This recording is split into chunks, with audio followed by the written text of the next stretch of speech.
So, may pakiramdam natin. Anyway, tuloy pa rin natin yung klase. Okay, so pa-confirm muna kung nakikita yung ating presentation at kung naririnig tayo ng mabuti. Hello, hello. Shoutout sa inyo mula Visayas hanggang mula Luzon hanggang Visayas hanggang Mindanao. Ayan. Shoutout sa ating mga tagapakinig diyan. Okay, so today our lesson is about columns class, no? Dalawang set ang columns natin. Yung first set, this one is about only sa short column na actually loaded. Then set number 8 na prerequisite po ay itong set 7, no? Ay column pa rin, short columns na may kasamang bending na, and meron tayong kasamang problem dito na tungkol sa long column. So yan bali yung RCD 8 naman. So ayan, kailangan napanood mo muna, no, itong RCD 7 bago kayo mag-RCD 8 dapat. Okay? Thank you kay Daniel sa pag-confirm. At kay Jan Nico. 81 days before CE board exam. Lapit na.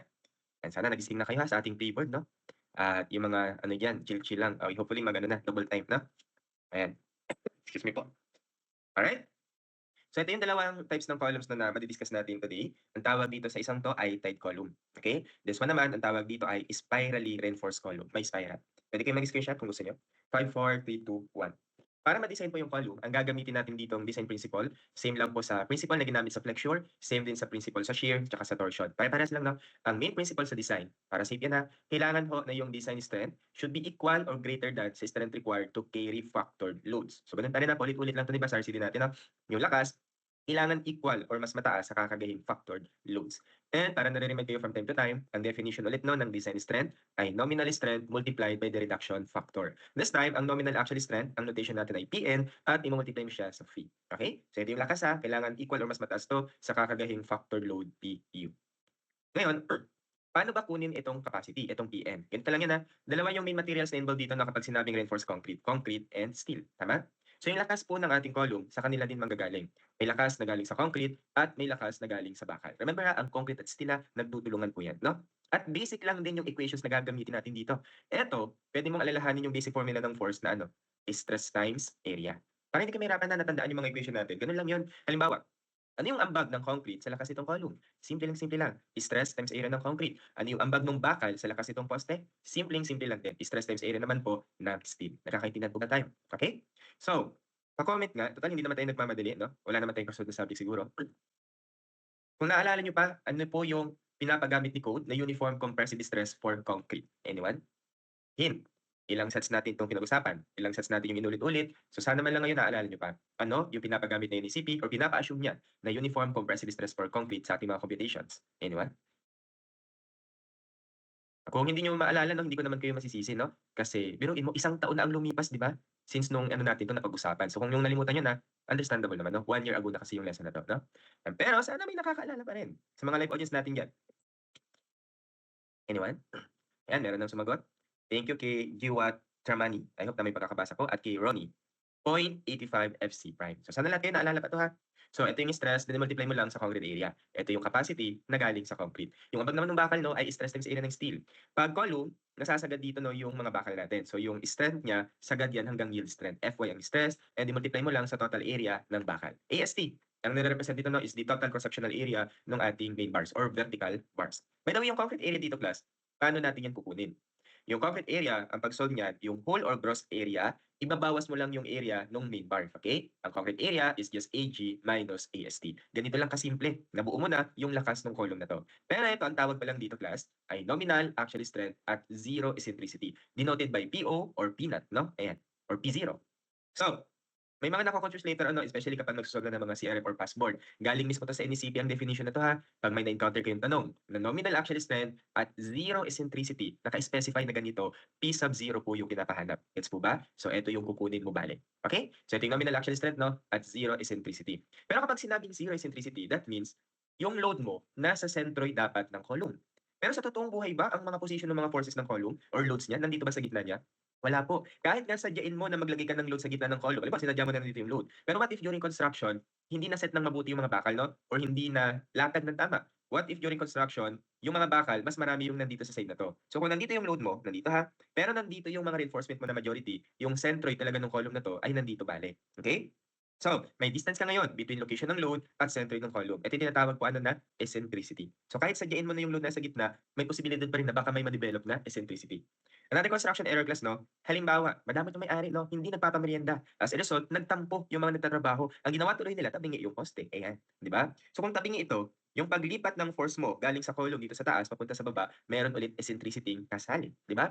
Or kahit perfect yung pagkakagawa, kahit symmetrical yung frame, okay yung geometry, no? Di ba may live load tayong tinatawag? Yung live load, gumagalaw yan, buhay yan, di ba? So paano kung nandito yung live load lang, nagkumpol? Or paano kung dito sila naipon? Meron ulit eccentricity na kasali. Nagigets po ba yung point natin dito? Ang pinaka-punto lang naman na gusto kong sabihin sa inyo, no? Yung zero eccentricity na case in real life, parang malabong mangyari. Sa totoong buhay, yung mga vertical force na dinadala ng poste, may eccentricity yan na kasali. Naintindihan po? At may epekto ha ang eccentricity sa kayang load na pwedeng kargahin ng column. But before yon, paki-screenshot muna dito. 5, 4, 3, 2, 1. May mga nagpahabol din, no, ng mga sagot. Ayan, salamat din sa mga nag-share at sa mga nakaalala, no, nung 0.85 FC prime. Okay? Okay na, na-screenshot na. Ano ang effect class ng eccentricity sa load na kayang kargahin ng column? Let's try to demonstrate. Let's say meron tayo ditong column at meron ditong load. Halimbawa, nandito si Sir, no? Huwag na nating pangalanan na. Ayan. Basta meron ditong nakatayo. Let's say, sa ngayon, safe yung column. Okay? Kayang-kaya itong kargahin nung poste na ito. Ang gagawin ko, hindi ko dadagdagan yung load as is yung bigat nito. Pero ilalayo ko siya dito sa column. Ano po yung mangyayari? Tingnan nyo mabuti. Kapag lumayo yan sa column, ayan, ano mangyayari, class? At some point, pwedeng mag-lead to sa failure ng column. Bakit sa hindi naman natin dinagdagan yung load? Kasi kahit na hindi mo dinadagdagan yung vertical load, nadadagdagan yung column ng dinadalang ano? Lalagyan natin PowerPoint. Wait lang, restart ko lang ha.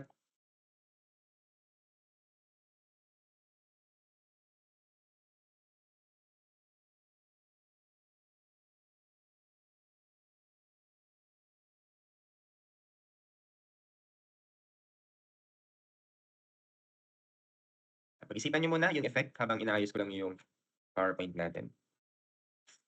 Tadaan!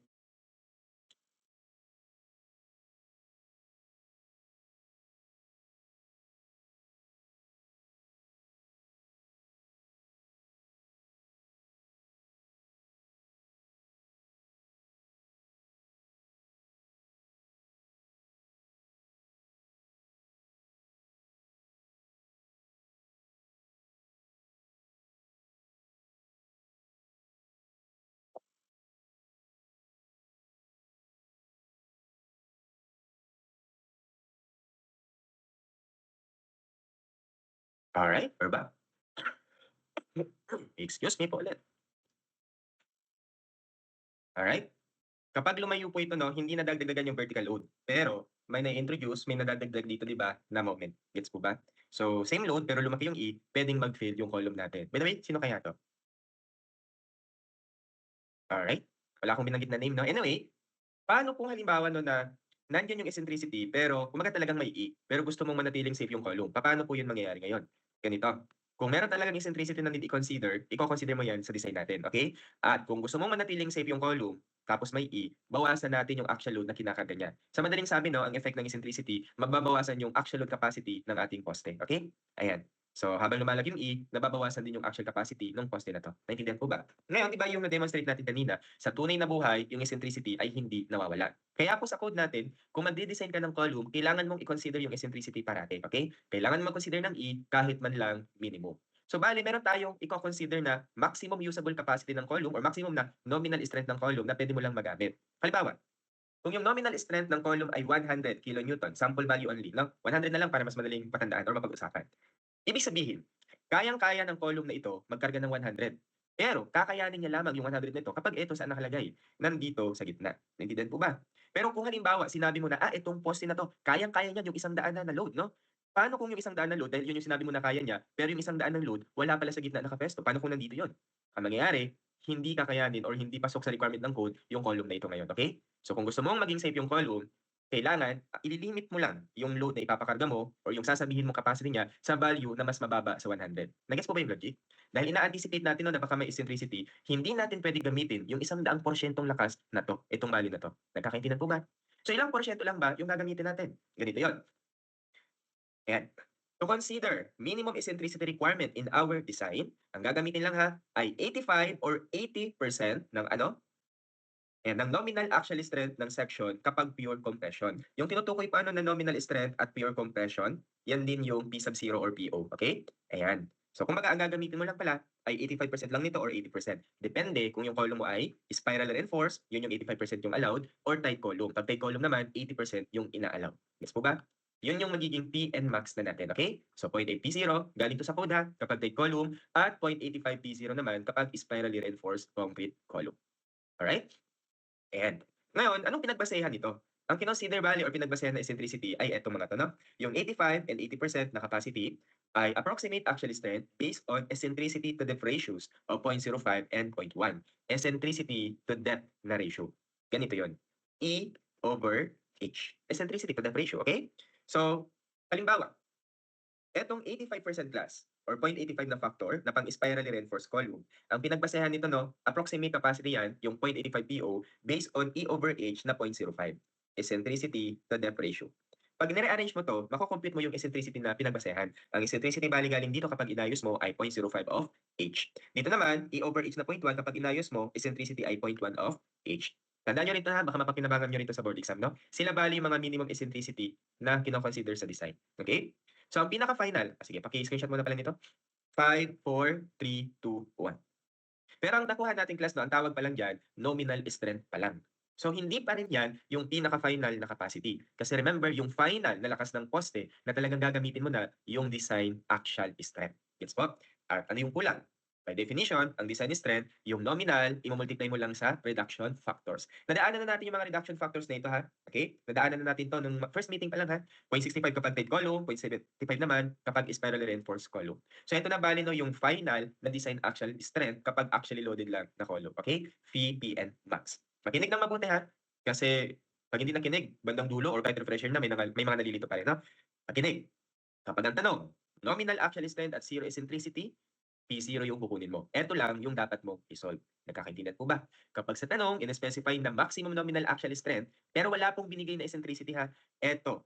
Pag walang binigay kasi na i-assume nyo na may present pa rin, pero minimum value lang. No? So kapag ang tinanong, maximum nominal actual compressive strength, P and max, ito yung kukunin mo. Nominal, walang pinakasali, ha. In the future, baka malito kayo, no? Kasi baka may makita kayong problem or mga solutions na nominal pero nag-times ng fee. Ngayon pa lang, no? Lilinawin na natin. Pag nominal, wag mo munang sasamahan ng fee yung solution mo, yung sagot mo. Nagkakaintindihan po ba? So ulitin natin, mag-recap agad tayo para ngayon pa lang talagang sure ball na hindi niyo malimutan na. Ito, yung hahanapin mo kapag ano yung tinanong, nominal actual strength at zero eccentricity. Linaw po? Ito yung kukunin mo kapag ano yung tanong, maximum nominal actual compressive strength or P and max. Ito sila. At ito naman yung isasagot mo or hahanapin mo kapag ang tanong ay design actual strength. Okay? Design strength, may kasama na fee. Yung equation na ito, no, ay applicable to sa mga conditions ng eccentricity, 0 to minimum ang range. Okay? 0 to minimum. So kapag may ika na greater than minimum, greater than 0 pero hindi lumalagpas sa i-minimum. Okay? Ayan. Kapag ganito bali yung condition na, tapos ang tanong ano yung design strength ng column, design actual strength, ito yung solution. Yan yung equation. Kung nagkataon naman po na merong given na moment or merong given na eccentricity at lagpas na to sa i-minimum, ito naman yung set number 8 natin, okay? Yung ganitong case, sa set 8 pa natin tatalakayin. Ito na yung gagamit ka ng analytical method or ito na yung gagamit ka bali ng column interaction diagram. Nagkakaintindihan po? Pero kapag binigyan ka ng problem, walang eccentricity, walang moment na given class, ha, ganito lang ang solution mo bali. Okay? At lumalabas to sa board exam at may mga password tayo plus na hindi given yung ganitong equation. So mas maganda, i-memorize yung dapat to. Para hindi kayo mahirapan kabisaduhin to, balik-balikan nyo lang parati yung basic, ha. Di ba lakas to nitong reinforced concrete column? Reinforced concrete. Saan nga manggagaling yung lakas niya ulit?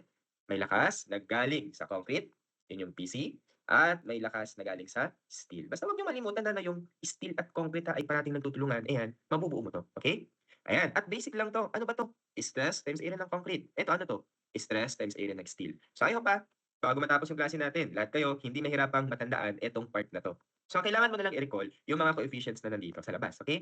Ang magka-partner bale, phi na 0.65 and 0.8 na factor for eccentricity. Ito yung mga factors for minimum eccentricity requirement. Gets po? Tapos 0.75 at 0.85 yung magka-partner. Sa mga latest, sorry, sa mga recent exams or latest exams natin, no, etong mga coefficient na to, nagiging given naman paminsan-minsan. Pero just to be sure, mas magandang itong mga to makabisado nyo na rin. Okay po? So I hope clear na sa inyo, ha. yung mga involved na strength. Marami tama, may axial eccentricity. Kasi 'di ba yung lakas ng column nagbabago yan depende sa eccentricity, okay? Ayan. Pero sa design, ang need mo i-consider ay itong VP and max, okay? Kapag walang eccentricity na nabanggit sa problem. Pakiintindi muna, medyo marami akong sinabi habang nag-i-screenshot kayo, pakiintindi muna. 5, 4, 3, 2, 1.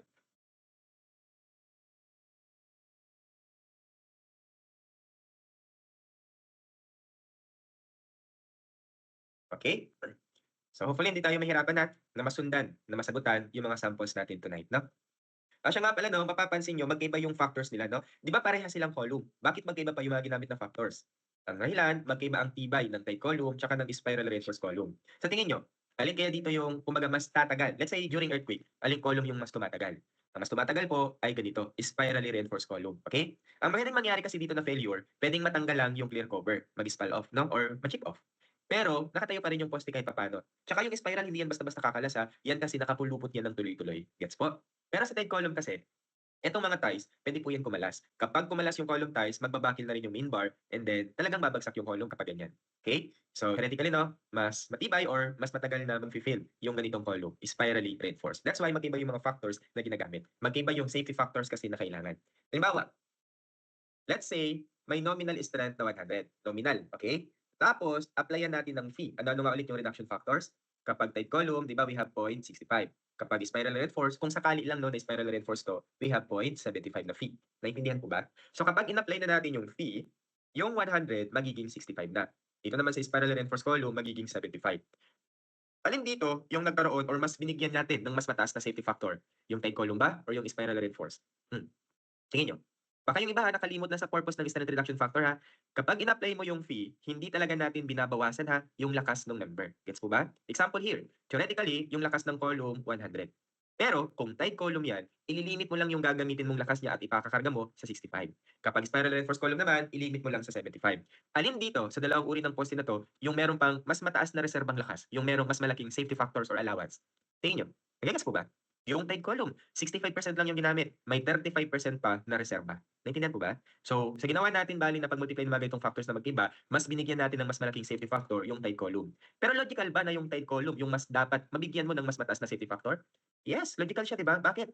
Kasi nga 'di ba siya yung pwedeng unang bumigay sa dalawang column na ito, tama? Eh di siya yung mas nangangailangan ng mas mataas na factor of safety. Okay? So sana nagets po ano? At paki-screenshot, then punta na tayo no, sa sample problem. Okay? Sige, ang gagawin ko dito 'no, i-upload iko-comment ko 'to or i-edit ko na lang yung main post ko. Doon mo niyo rin ma-access yung replay 'no.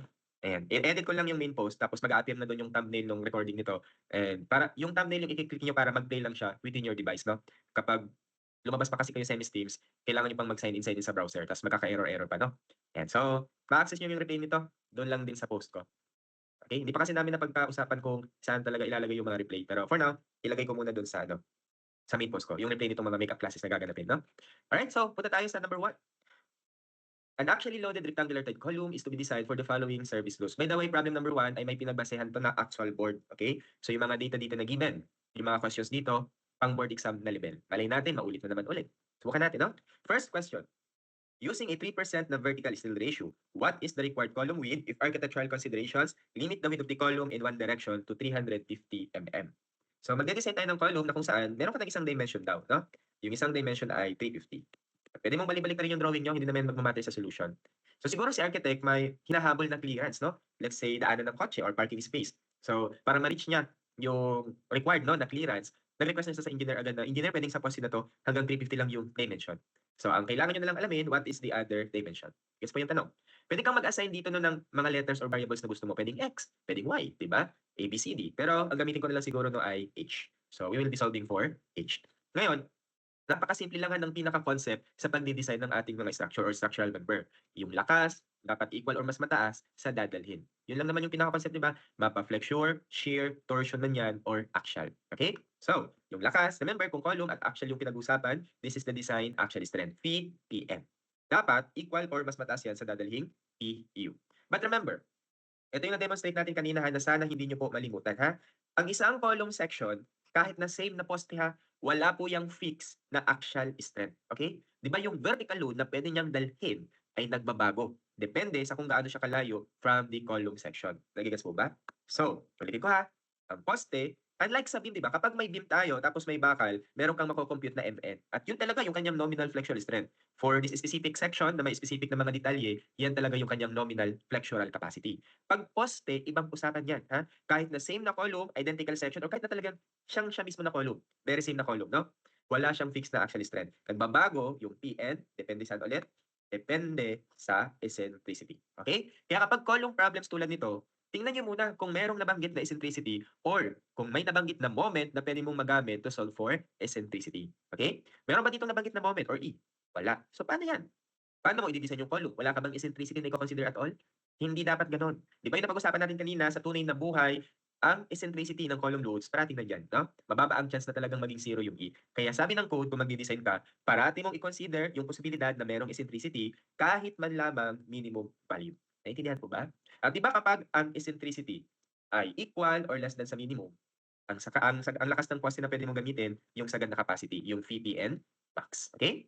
Ayan, so ang gagamitin mo dapat dito no, ay VPN max. Pero unahin muna natin yung PU. Dead load, live load lang 'to and walang magkakamali naman siguro dito ha. Nung lumabas yung ganitong similar question or problem sa board, sinamahan pa ni Ma'am Praxi ng load compo.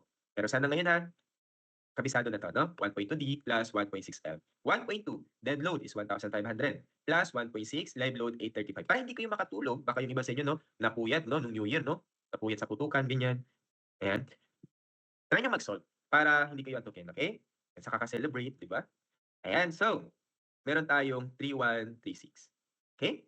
Next, kunin natin yung capacity. So ito dapat 'no, ma-memorize natin. Dahan-dahanin natin ha, napakadali lang nitong i-recall. Saan nga ulit manggagaling ang lakas ng column? May lakas na galing sa concrete at may galing sa bakal. Ano yung ambag ng concrete? Very basic, stress times area ng concrete, di ba? Ano yung stress ulit ng concrete? 0.85. Lagay ko muna yung phi ha, tsaka yung factor, no? Tied volume 'to. So ang factor natin is 0.8 for eccentricity, no? Phi times 0.8. Yung phi, nung lumabas na sa board exam given, 0.65. Pero mas magandang kabisado nyo pa rin ito or makabisado nyo ito, okay? So after nito, yung basic na. Stress times area ng concrete. Stress is 0.85 FC prime. Ano yung concrete area ng column? Yung buong area, babawasan mo ng area ng bakal. Basic, no? Plus, ano yung ambag ng bakal? Stress times area ng bakal. FYAST. Okay? Pag na-recall mo po ito ng tama, direct substitution na lang po yan. Kaya lang, ang unknowns dito, di ba, is the gross area, tsaka yung area ng steel. Tama? Wala kang bakal dito. Paano po yun? Dito papasok yung isa pang info na nabanggit sa question, steel ratio. Remember sa beam, meron tayong steel ratio na nabanggit din doon sa flexure. At ano yun? Di ba may steel ratio tayo na AS over BD? Excuse me po. Sa column class, pag steel ratio ng column, ratio to ng AS total sa area gross. Yun yung pinagkaiba nila, no? So ito bali ay AST over AG. Naintindihan po ba? AST over area gross. So dapat ito ma-memorize nyo rin, no? Row gross. Ito yung 3%. Kapag ito nire-arrange mo, makakabuo tayo ng AS total na in terms of area gross. Okay? At ang mabubuo natin dito no, na AST is 0.03 AG. Madali lang to ha. I hope naman lahat kaya na itong i-simplify, no? Pag sinalpak mo to dito, ang magiging unknown na lang bali ay gross area. Okay? So kung kaya nyong mag-solve ng demand or factor load na dadalhin at kaya nyong ma-recall ang formula nitong axial capacity ng column, yung mga ganitong problem, papasok na to no sa easy to moderate lang na difficulty level. No? Sana makabisado nyo to agad. Magiging substitution na lang to. Okay? At napakasimple lang ng solution na yung lakas, equate mo lang sa dadalhin. Bukan natin? Yung phi given, 0.65 times yung factor for eccentricity na 0.8. Then, 0.85 times 27.5, gross area, AG, minus AS total, napapalitan natin itong 0.03 AG. Plus, FY, given po ito for 15, AST is 0.03 AG, then equate mo sa demand. 3136, pero dapat yung unit mo ay consistent. Okay? So, sa left side ng equation natin, ang unit dito ay newtons. So, ito, ginawa ko rin din, newtons, times 1,000 lang. Linear equation lang 'to ha, napakadali lang nitong i-simplify. Yung area gross dito actually pwede mong ma-factor out. Kung masipag ka, pwede mong i-simplify. Or kung gusto mong iasa sa calcu, wala namang problema kung yan yung atake niyo sa board exam, no? Kung papakinabangan niyo yung function ng calcu. Shift solve mo na lang, ang area gross ay 171,701. Tapos, equate mo 'to sa area ng column. Ang area nito 'di ba ay base times height, 350 each. Okay? Then solving for h, makukuha mo na 'to, 490 kapag dimension round up. So hanapin mo na lang sa choices yung next dito na mas malapit. Pero kung tunay na buhay ito, gagawin ko siyang 500 millimeters na lang, no? Para hindi mahirapang i-implement, para hindi mahirapan yung mga gagawa sa site. Kung gawin mo tong 491, walang problema, pero baka hanapin ka ni Foreman, di ba? Ba't mo siya pinahirapan daw? Another way, pero hahaba ng konti yung equation mo, maaari din naman no na para direkta ng H yung makuha mo pang shift solve, isalpak mo na dito yung gross area na 350H. Ang ano na lang bali is H, pag nag-shift solve ka. Pwede rin yun. Okay? Kung titignan nyo mabuti, hindi po mahirap ha yung ganitong problem, no? So sana, or pwedeng sa una, tingin niyo parang mahirap, pero sana kapag na-try niyo na 'tong i-solve on your own ng isa o dalawang beses, sa pangatlong beses sana ma-consider niyo 'to na madali lang 'yan, okey? Yung mga ganitong tanong, napakasimple lang ng solusyon. Yung lakas, equate mo lang sa dadalhin. Naintindihan po ba? Paki-screenshot po at paki-intindi muna. Any questions?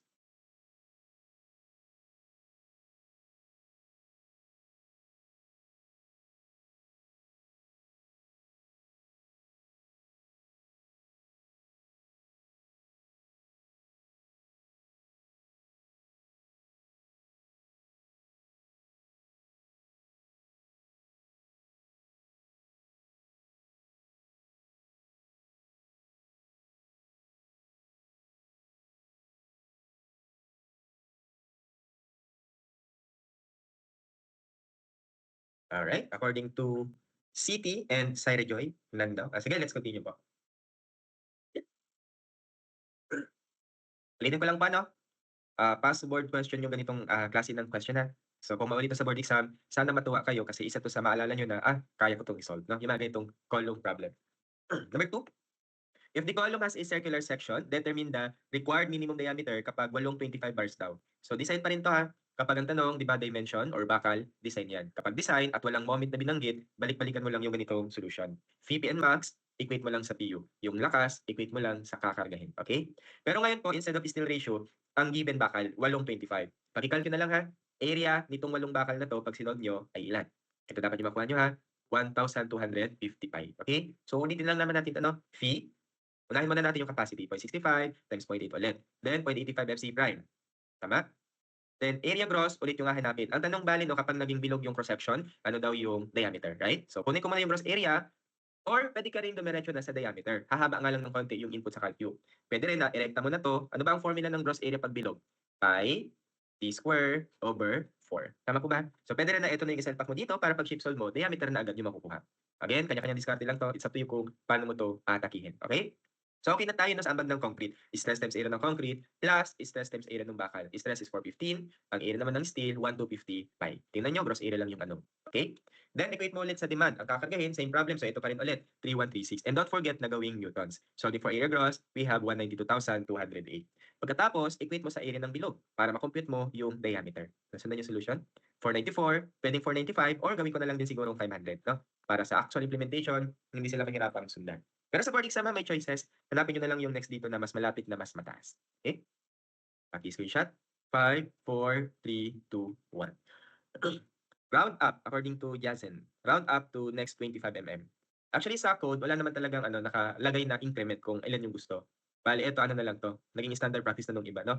Kasi 'di ba sa ano, sa metro natin, 1 inch is nasa 25 mm yung 1 inch approximate 'no, 25.4 something ata, okay? Yan kaya ayan naging yung iba ang increment by 25 mm. Pero as long as round up yung gagawin mo, wala kang nilabag na code, puwede po yun, okey? Pero yun, puwede rin sa practice 'no na increment sa pag-round up by 25 mm. Sir, from Nympha. Question po, why hindi po spiral yung ginamit sa formula? To answer your question po, kasi hindi po ito spiral, no? Tide column yung given. Okay? Tide column po yan. So, ang gagamitin nating formula, pang tide column lang din. At ito po yun. Baka yung iba class no iniisip na kapag circular yung section, automatic na spirally reinforced column. Hindi ganoon, okay? Kapag bilog, pwedeng spirally reinforced column nga siya. Ito yung reinforcement mo. Pero pwede rin na bilog yan, pero tide column. Kasi may tinatawag din na tie, circular ties. Ito, di ba circular din siya, tide column, okay? So hindi porket bilog ha, ay automatic na spirally reinforced column na. Naintindihan po ba?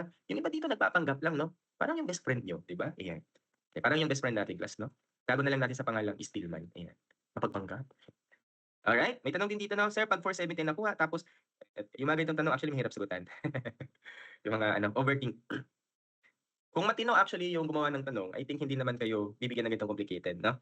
Halimbawa, paano kapag, "Sir, sa board exam, 500 din ang answer if may choices na 491 or 500." Ito obviously 500 kasi yung 491 nag-round down ka or sa kaninang problem 'to?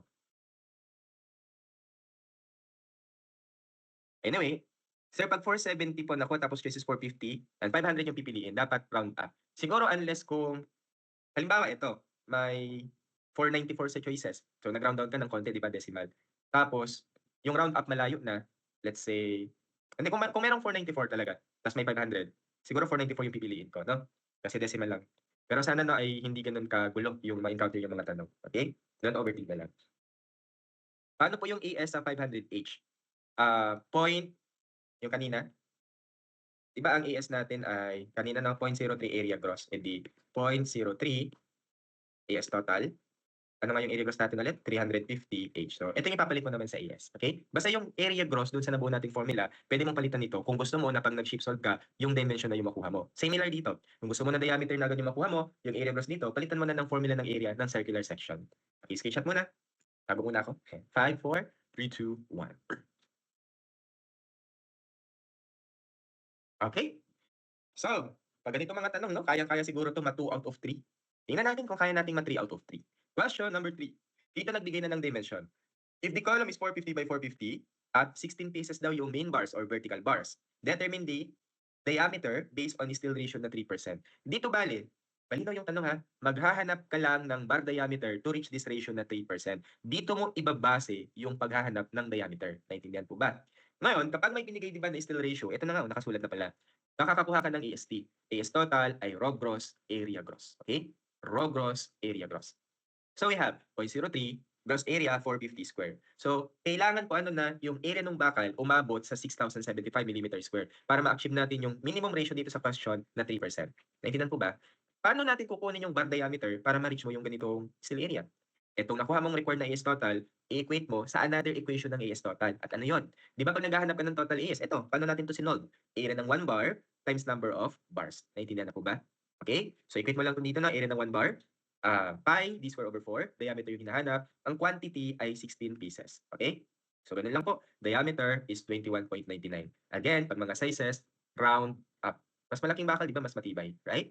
Now, sa board exam may choices, so hanapin mo na lang yung next dito na mas malaki. Pero sa standard natin, no, Philippine standard, yung mabibili mo sa market, ang sunod na dito na available po na size ay 25 mm. Okay? So, I do hope na pag ito na ulit sa board, meron na kayong sure ball na 3 points, no? Hindi ko sinasabing maulit ito na as is na same data, same talaga, no? Kahit na maulit lang yung essence nito, yung mga questions, di ba? Kahit na ibang given. Yung iba kasi ang gusto talaga, no? Kung ano yung actual talaga na example sa review, yun yung lumabas sa board. Eh, naulit, nabago lang yung given, nalito na. So, I hope hindi kayo ganun, no? Sana ang na-absorb nyo, sana ang matandaan nyo hindi yung sagot dito, ha? Kundi kung paano natin to sinagutan. Okay? Happy New Year, everyone. Sige, pag-intindi muna nito.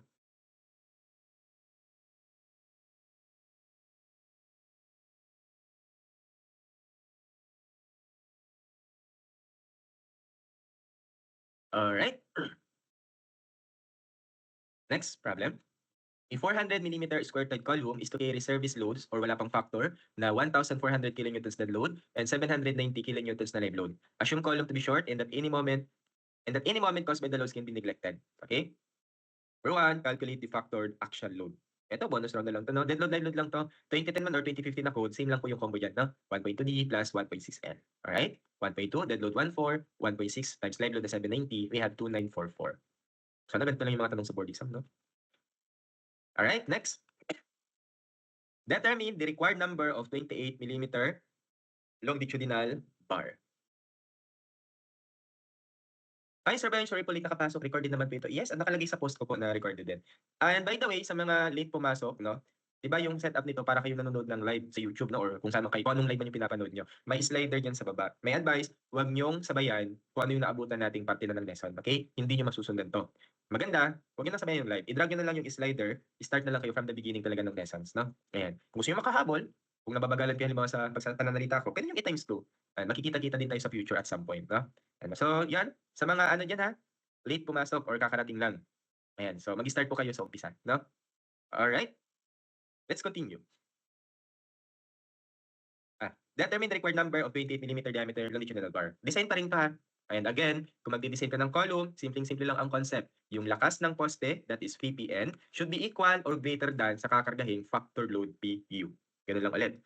At i-remind ko na naman kayo ulit ha, ang column ay wala pong fix na PN. Nagbabago yung lakas or actual strength ng column depende sa kung gaano kalayo yung load from the column or depende sa eccentricity. Okay po? So check muna natin ha. Meron ba ditong nabanggit na eccentricity or moment? Meron actually nabanggit about sa moment. Ito, pero yung sinabi, yung moment daw, can be neglected. So ibig sabihin, maliit lang yung moment, meaning yung eccentricity dito na available, hindi lumalagpas sa E-minimum or pwede nating i-assume na less than E-minimum. At kapag pasok sa ganitong senaryo, ang lakas ng poste mo, yung sagad na allowed ng code, VPN max. Ganun lang pa na yung pag-design ng column. Medyo hihirap na yung column problem kapag may eccentricity na lagpas sa minimum, no? Yun yung set 8 natin. Yun yung mahaba na yung solution. So sana no, hindi kayo mahirapan sa set 7 natin. Magaan pa 'to kung tutuusin. Okay? Ano lang kasi 'to more on kung kaya niyong ma-remember yung formula na 'to, solve na yan actually. Okay? So, para ma-recall natin 'to, edi dahan-dahanin natin. Kailangan natin ng phi, then yung factor. Kunwari hindi niyo pa nakita. I-recall niyo muna para napa-practice yung mga brain cells natin, no? Ayan, baka napagod sa tawag nito, sa vacation, no? Pero yung iba naman siguro, no, kahit na break ay patuloy pa rin sa pag-aaral, no? Sige, ano yung kasama nitong another factor? Yung factor for eccentricity requirement pag take column? 0.8. Okay? Ito, 0.65. Na normally sa board exam lately given. Pero magandang kabisado nyo yung dalawang to. Mas magandang sigurado, syempre. Then, kung ma-recall mo to ng tama, madali nang i-recall yung kasunod. Para sa mga nag-uumpisa pa lang na kabisaduhin to, i-recall natin ng dahan-dahan. Ano yung ambag ng concrete sa lakas ng column? Stress times area lang yan ha. Ano yung stress na pang concrete? 0.85 FC prime. Ang area naman, area gross minus yung area na na-occupied ng bakal. Okay? Plus, ano yung ambag ng bakal? Stress times area ng bakal. Fy AST. Alright? And then, magsasubstitute na tayo. Ngayon, ang kukunin natin ay area ng steel. Phi, 0.65, then 0.8. 0.85 times 28. Gross area, ito, 400 square. So, 400 square dito. Minus area ng steel, plus 415 AST. Equate mo sa demand na 2944. Don't forget na gawing newtons. Pwede mo itong i-simplify. Linear equation lang to ha. So, kahit na hindi ka mag-shift solve, kaya yan. Pero kung gusto mo mag-shift solve, walang pumipigil sa inyo. Okay? So, yan. AST 4738. Naintindihan po ba? At kapag meron ka ng area ng steel, madali na yung number of bars. Again, ito lang yung solution, no? Phi and max, equate lang sa PU. Okay? Pero class, no? Kung natatandaan nyo yung lesson natin sa flexure, pati na rin sa shear, sa iba na nakapag-shear na dyan, merong minimum na requirement at maximum limit ng bakal. Tama? Ganon din pagdating sa axial or sa column, no? Yung code natin, merong minimum at maximum limit. Area of longitudinal reinforcement for non-composite compression members shall not be less than 0.01 nor more than 0.08 times the gross area. Okay? So, kumbaga, yung 1%, yan yung kumbaga raw gross minimum natin, minimum na vertical steel ratio, 0.08 naman yung maximum limit. Bawal kang lumagpas. Okay? And share ko lang din, no, sa part ng NECP na under seismic design, kapag may mga earthquake na na-involve, ang maximum actually doon ay 6%. 0.06 area gross yung area ng steel. Yan. Pag may kasali seismic design sa problem, no? Pero normally, sa mga ganitong problem, 1 to 8% yung range ng raw. Okay?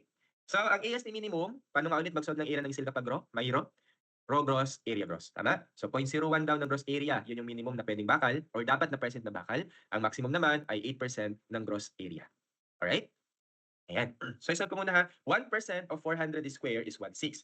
I-calculate nyo ha to make sure. Times 8 mo na lang to, kuha na rin yung maximum. And yung maximum naman ay 12,800. Okay?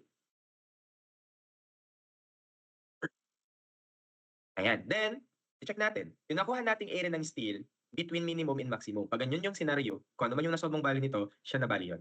Paano kapag ang paki-screenshot muna nito? 5, 4. Ito kapag may earthquake or seismic design involved. 5, 4, 3, 2, 1.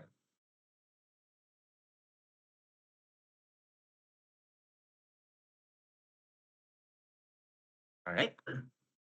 Kung nagkataon po na yung AST mo ay less than minimum, di ba pag nagko-compare sa minimum, piliin mo lang yung mas malaki. So use AST minimum, no? Paano naman kapag ang AST lagpas sa AST max? Baka yung iba ang isipin use AST max ha. Halimbawa lang, no? Let's say, excuse me, sa solution na to, ang nahanap nating AS total ay lagpas maximum. Let's say ang nakuha ko ay 30,000 millimeter square. Ang maximum natin 12.8 lang, no? So as you can see, may sample tayo, no, na yung actual AST or yung required AST to carry the load lagpas sa maximum. Anong gagamitin mo? Yung maximum ba? Isipin nyo nga. Kung 30,000 ang nahanap mong steel area sa equation na to, that means 30,000 yung kailangang steel area para makarga ni column yung load na PU. Naintindihan po? So kung 30,000 yung kailangan para makarga yung load, anong mangyayari sa column kung 12.8 lang ang ilalagay mo? Bibigay yung column kasi 30K yung kailangan bakal, sasalpakan mo ng 12.8, kulang to. Gets po ba yung logic? So hindi po AST max ang susundin kapag ganitong case. Okay? Ano gagamitin mo? Yung AST po ba? Ito? Hindi rin. Kasi by code, bawal na siya. Lumagpas ka na sa maximum limit. As per NECP kasi, hanggang dito lang yung pwede. Now, bakit may maximum limit tayo? Anong purpose nun? Halimbawa, ito yung column natin, no? Hindi kasi pwedeng tadtarin mo to ng bakal, no? Hindi maaaring tadtarin mo yung bakal tulad nito mo. Sir, napakatibay naman yun. Ang daming bakal, di ba? Bakit bawal to? Naging over-enforced na yung column. Ang downside kapag over-enforced, yung concrete mo, mas madaling mag-fail. Ma-overwhelm ng bakal. Kung tadtad to talaga ng bakal na ganito karami, imagine niyo during earthquake, kaunting yugyug lang, kaunting uga lang sa poste, yung kakarampot dito na konkreto, magkakakuyan agad. Gets po ba? Naging brittle yung column mo, no? Sudden failure yan kapag brittle column, di ba? So para hindi umabot sa pagiging brittle talaga, hanggang ganito lang. yung pwedeng still area. So, bawal to gamitin kasi kulang yung lakas ng poste. Bawal mo rin to gamitin kasi lumagpas ka na sa limit. Bawal according sa code. Paano to? Ibig sabihin lang nito, kung ano man yung existing size ng column mo, hindi siya adequate. Kailangan mong lakihan yung column. Okay? Naintindihan po? Paki-screenshot. Ito po na, kunin ko na yung number of bars ha. AS total for 738 over area ng 1 bar, 28 square pi over 4, 7.69. Round up, say 8 pieces. Pero bago natin class, no? Sige, paki-screenshot muna bago tumatakpan. 5, 4, 3, 2, 1. Yung mga, sa mga face-to-face na klase dyan, no? Yung hard copy nyo ay, yung module nyo, may copy na kayo na ano nito. Diba, in-upload ko na sa comment section ng post yung soft copy ng lesson. Yung hard copy naman, i-distribute pa rin, no? Pag-resume ng classes nyo this week. Okay? And papamigay ko na lang sa watchers or sa bantay pagpasok nyo or bago mag-uwi yan. Now, bago natin gawing final answer yung 8 piraso plus, meron tayong mga minimum na requirement. 3 bars kapag enclosed with triangular ties. Kumbaga, ganito yung itsura nung ano mo. Yan. 3 bakal dapat. Pag ganito yung ties mo, triangle, at least 3 bars dapat. Naintindihan po ba?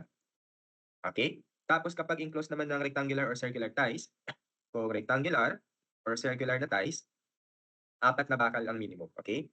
So, ibig sabihin class, no, bawal pala na ang poste isa lang yung bakal, no? Bawal pala yun. At least may natutunan tayong mahalagang bagay ngayong gabi. Okay? Ayan. Ang higpit mo naman, engineer. Minsan nga walang poste. Buti nga may poste tapos may isang bakal. Okay. So, 4 no kapag circular ties ang nandito. Pero kapag enclosed ng spiral, ang sabi, 6 yung minimum na bakal. Ibig sabihin, minimum ha, kung ang nakalculate mo dito, 3 or 4, 6 pa rin ang ilalagay. Gets po ba? Kasi yun yung minimum na required ng code. Okay? So, kapag enclosed ng spiral, 6. Ayan. 6 naman, no? 6 pieces. Kapag ang nandito ha ay spiral. Alright? Paki-screenshot nito.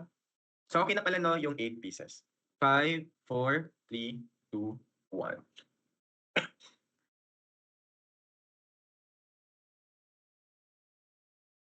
Alright? Next. Calculate the maximum allowable spacing of 10 mm diameter lateral ties. Wala pong binigay na shear force ha. Kung meron ditong nabanggit na shear force BU, yun yung magsosolve ka ng mga spacing na base sa shear. No? Magsolve ka ng mga S, depende sa kung anong condition yung pasok na nasa code. No? Yung iba naturuan na natin no, ng RCD 5.6, yun yung lesson natin tungkol sa shear. May branches na wala pa ata. Ay, nawala pa, no? So, tatalakayin naman natin yung paghahanap ng spacing kapag may shear. Pero hindi natin kailangan siya dito, no? Sa number 3, wala pong shear force na given. Ang tinatanong ay ito, ano yung pwedeng pinakamalaking vertical distance between ties? Okay? Kasi yung spacing po ng ties, nagbabago po yan na dito malapit sa connection or sa joint, mataas ang shear value. Kaya dito, magkakalapit yung spacing. Okay? Pero dito, pwede ka na gumamit ng mas maluwang. So, ang tanong lang, yung pinakamalaking distance ng ties, ano daw ba ang pwede? Okay? At ito, yung provision sa code na pagkukunan natin ng sagot. Vertical spacing of ties shall not exceed 16 times diameter ng main bar, 48 times diameter ng tie or wire, or least dimension of compression member. Kung may nagbabalak magtanong, sir, given po ba yung mga yan sa board exam? Hindi ko masasagot kung given to. So far kasi, eto, sa lesson natin today, majority natatanong sa board or pass board, no? Except for this one. Eto, wala pang pass board ang tinanong, S-max ng ties, no? So far, wala pa. So I'm not sure kung given ba to or hindi. Eh, to be sure, sana ay makaya nyo pa itong ma-memorize, no? Para kung sakaling lumabas to, masagutan natin. Okay? O sige. Now, di ba ang hinahanap natin, pagitan nitong ties? Pero bakit yung spacing ng ties ay konektado sa laki nitong nakatayong bakal? Bakit? Anong dahilan kung bakit may spacing limit ka na dependent, nakadepende sa size ng main bar? Anong reason? Isipin nyo nga, kung halimbawa class na wala to, okay, kung wala yung bakal na to, or kung napakalayo nung pagitan nung tie, malayo, anong mangyayari sa main bar mo? Kung malayo yung pagitan ng lateral support mo or ng ties, yung main bar ay prone to buckling, di ba? Tsaka isipin mo, steel. Steel to, di ba? Steel, buckling. Di ba? Ano yan ha? Magkatunog, no? And synonyms yan. Steel tsaka buckling. So, mababuckle to bali, no? Ngayon, para maiwasan to, dapat maiwasan to. Doon papasok po yung ganitong requirement ng code, okay? So, ang purpose ng itong limit ay para maiwasan yung buckling dito ng ating main bars, okay? So, 16 times 28, we have 448. Then 48 times diameter ng tie. 48 times 10, we have 480. Then least dimension, yun na mismo yung ibig sabihin niya na yan na mismo. Piliin mo yung mababang dimension ng column. Example, kung sakaling meron tayong 300 by 400, ito is 300. Yung ilalagay mo, yung susundin mo. Kapag circular shape naman, yung diameter po ang nandyan. Okay? Ito is square, 400 by 400. So, yun na yun. Ngayon, sa tatlong to, maximum ha, bawal kang lumagpas sa kahit alin. Sino pipiliin mo? Para wala kang malabag sa kanila, simple lang ang gagawin. Choose what? The smallest value. Okay? So, yung sagad na pwedeng pagitan ng ties ay etong 400 mm. Okay? So, sa mga location na wala namang shear force talaga or hindi kailangan yung ties for shear, kailangan pa rin maglagay ng ties. At ito yung spacing natin. No? Sagad na to. Bawal kang lumagpas sa 400. Paki-screenshot po. 5, 4, 3, 2, 1.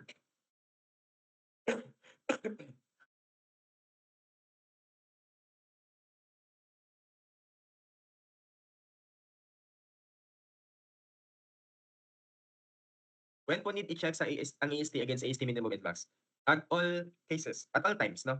Na magde-design ka ng column, part yan ng design. Similar, di ba, sa pag-design natin ng beam, kino-compare natin sa raw mean or AS mean, no? So, ganun din pagdating sa column. Hinahanap mong area ng steel, i-check mo muna ha sa AST minimum or AST max. Kung pasok po doon. Okay?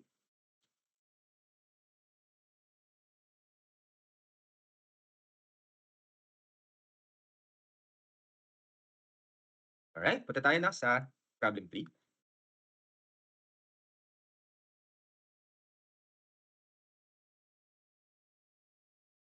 A 400 diameter column is to be reinforced with 8 25mm bars and 10mm diameter spiral. So malinaw po ano na ngayon, spirally reinforced column ang meron tayo. Okay? Spirally reinforced column. Lumalabas dito sa board yung spirally reinforced column, relevant din yan sa board. Ha? O may time na kayong mag-check ng mga past exams, pansin niyo yung mga part pa ng latest exam. May mga ganitong lumalabas, spiral column. Okay? Pero dito madali lang yung unang tanong. Maximum nominal axial strength. Walang moment na given for this problem, no? So, nominal, walang pinakasali. Maximum daw. Madikod mo po dapat no ang pinapahanap ay PN max. Yun lang po. Okay? Sige. Now, kunin ko muna no yung mga details. Excuse me. And so, column diameter bali no ay 400. What else? Pag hinanap mo yung gross area, kaya naman na to ha. Ano lang to area ng circle ha? Baka mamaya may iba pa na nalilito. Sulat ko na lang no. Ano lang to? 400 square pi over 4. Okay? Then, total area ng walong 25 mm, pa-double check na lang po. Pero ito rin yung na-complete kanina actually, di ba? Sa other example, 1,255. Okay? Ngayon, solve na to. Kailangan mo lang ma-recall yung formula. Walang fee ha. Pero dahil PN max yung tanong, may kasaling factor. Mamaya lalagay ko, no? Pero i-recall muna natin yung ambag ng concrete at ng steel. Again, sana ha, bago man matapos yung lesson natin tonight, kaya-kayo nang mabuo yung formula ng actual strength ng column. Okay? Isipin mo lang, may lakas to na galing sa concrete. Ano nga ulit yun? Stress times area lang ng concrete. Pwede 85 FC prime times AG minus AST. At may ambag din yung bakal. At ano nga yun? Yung stress times area ng bakal. FY AST. Basic lang dapat to ha. Okay po. Tapos, eto ang tawag dito ay ano? Nominal strength at 0E. Ito yon, PO. Pero ang hinahanap natin PN max. Para maging PN max, idadagdag mo na lang yung factor to consider minimum eccentricity requirement. Kapag tight column, ano yun? Pag tight column, 0.8. Kapag spiral reinforced, 0.85. Tama po ba? Okay? Ayan, so we have 0.85. Direct sum na lang to ha. FC prime given. Gross area na calculate na natin, 40,000 pi. Steel area, 1,250 pi. Sum na to. We have 3,232. Okay? Next. Remind ko lang kayo ha, ang tawag dito sa part na to ay P0. So kapag ang tanong naman, nominal at zero eccentricity, nabanggit talaga sa question na in-specify, nominal actual strength at zero eccentricity, eto yon. Eto lang na part na to yon. Gets po ba? Next, design actual strength. Dahil wala pong nabanggit na eccentricity, di ba? Remember ha, kapag walang E, or kapag ang eccentricity di ba ay zero to minimum yung range, ayan, ang design actual strength ng column mo, yung pinaka-final na capacity na allowed tayo na gamitin or pwedeng magamit ay VPN max. Okay? So, yun yung kukunin natin. At dahil meron ka ng PN max, yung fee na lang ang kulang. Solve na rin to, di ba? Kahit mga ganito to kasimple ha, natatanong yung mga ganito sa board exam ha. So, mahalaga din po ito, no? At pag natanong to sa board, sana ay hindi kayo matrap, no? Kasi sometimes may mga nakukonfuse sa mga tanong na ganito lang. Okay? So, we have 2, 4, 2, 4. Sana naintindihan at nasundan na yung first two questions. Any questions?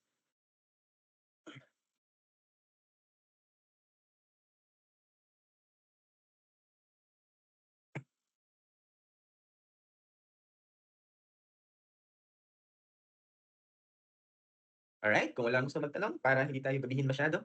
May mga pasok pa tayo bukas pala, no? Determine the recommended pitch of spiral reinforcement. Yung spiral pitch class, no, parang spacing lang din yan, no? Di ba yung spiral, umiikot yan, okay? Paikot yung spiral. Yung vertical height, bawat isang kompletong ikot, one complete turn, yan yung pitch. Okay? Ngayon, sinusolve din 'to based sa shear. So kung merong given na shear force, isa yan sa iche-check mo. Maghahanap ka ng spacing nito gamit yung BU, kung may BU na given. Pero dito wala namang shear force na kasali, so paano mo 'to kukunin sa recommended pitch? Sa code natin, may tinatawag tayo class na minimum spiral ratio. Okay? Ito ha, galing 'to sa NSCP. Ayan. At relevant 'to sa board exam. may mga past board din tayo recently na kung saan ang tanong may kinalaman sa spiral pitch. Naintindihan po ba? Pero so far, yung mga past board natin na tungkol dito, yung mga ganitong equations po, given. Okay? So, sa mga nagdaang exams natin na naging given po silang dalawa, yung mga ganitong formula. Pero sa mga gustong maniguro dyan, pwede nyo itong kabisaduhin din. Okay? Sa mga nag-overthink na what if hindi given. So, kung kaya naman kung kaya pa naman, try nyo kabisaduhin din siguro to. Pero kung binigay ito, magiging substitution lang yung problem. Napag-usapan natin yung mga variables dito. FC prime, tsaka yung FYT, familiar na tayo, di ba? Ang FYT, FY ng transverse bars. FY na pang-spiral. Pero dito, isa lang yung FY na given.